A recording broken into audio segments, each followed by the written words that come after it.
In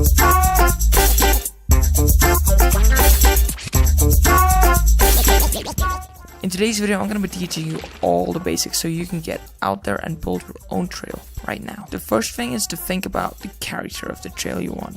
Is it going to be rocky, flowy, fast, slow?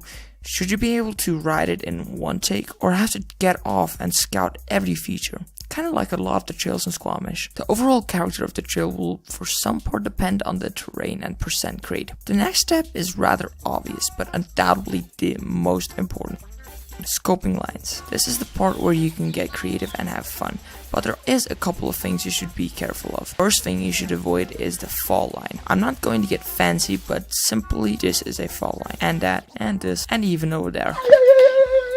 Fall lines are the lines that the water would naturally run down and is prone to erosion, so just keep your trails away from the fall line, as it isn't good for your trail or nature. Fall lines are also terrible for trails as they are almost always the fastest way down the mountain, and nobody wants to climb an hour for 5 minutes of downhill. Fall lines can be fun for freeride lines that you hit once or twice in a video. Just be sure to repair your damage afterwards.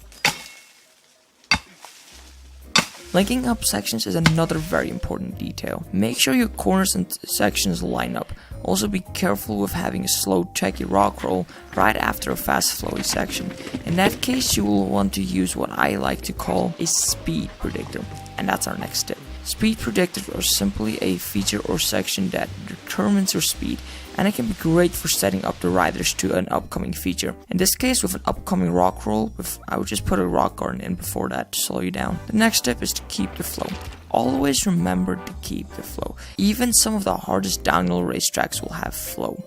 Simply put, flow is a perfectly designed trail. For example, don't put a rock garden right before a flatter, more pedally section. Other examples include making sure two sets of corners work together and that the trail start to finish keeps you on your toes and happy. The next tip is going to be switchbacks. Don't be afraid of switchbacks. Any good enduro trail has switchbacks, and this makes the trail last a lot longer, as well as take the rider to another feature like rock roll that they would otherwise have missed. It's really good when your trail doesn't just go straight down the fall line, actually surfs the hill. It lasts long, it's fun, and it just really makes the trail a much better experience. Like I said, fall lines aren't good trails.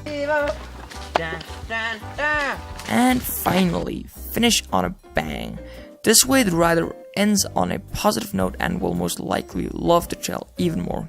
You can also finish on a banger by subscribing and staying nuke about MTB.